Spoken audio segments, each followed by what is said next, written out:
Risaan kaugmahan kan 55 anyos na tripulanteng sa Rex Ducor kan San Juan Siquijor. Matapos kayaan 11 bulan na pagkakastranded kan piglulunadan niyang barko na MV Sky Fortune sa kadagatang sakop kan Malinaw asin Tabaco Bay sa Albay, makakauli na siya.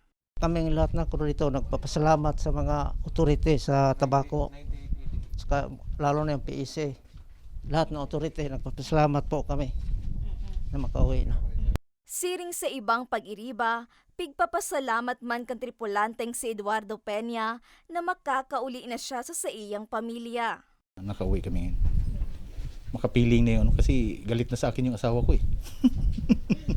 Lagi ka na lang malapit. Ay ngayon sabi ko, ito totoo na. Sigun sa Station Commander kan Coast Guard Albay na si Commander Jeffrey Coleado, tulo na sa ng tripulante ang natatada sa nasabing barko na anas mga dayuhan. Duwa ang gikan sa Myanmar, mantang saro ang gikan sa China. Magigirumduman, inot nang napauli ka nakaliis na Setyembre ang anom na Indonesian matapos na makumpleto ang mga kinakaipuhang rekisitos.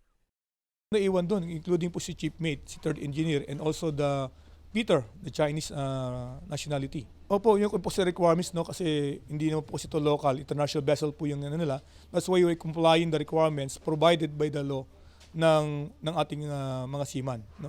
Kagaya na po yung clearance sa custom, immigration, sa NBI, etc., including sa Coast Guard po. Dugang pa ni Coleado, pighugot maninda sa tagsadiri kan barko na magpadaranin karibay ng mga tripulante na mapadalagan kan barko nga ni i-shelter in kaso igwang umabot na bagyo. Ito yung kailangan na i-maintain na tao dyan, yung tinatawag natin minimum requirements to maintain yung vessel. No? Kasi sino po magmamandyan. One of the requirements natin is sa shipping company, mag-provide sila ng additional personnel para ma-meet yung minimum requirements doon sa may to man the vessel.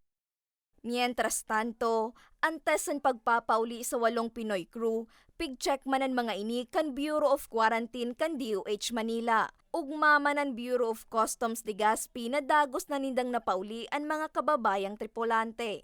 Pre maugma sa port may na finally makakauli na sinda sa indang mga pamilya. Makakaiba na nindang sa indang pamilya. Magigirumduman, Enero 19 kan suminadsad ang nasabing barko sa kadagatang sakop kan Primer Distrito kan Albay asin pinagbawalan kan korte na makapagbiyahe matapos na magsaangat nin kaso ang tagsadiri kan mga pangargang bagas na nagkadurumog huli kan pagkakasadsad.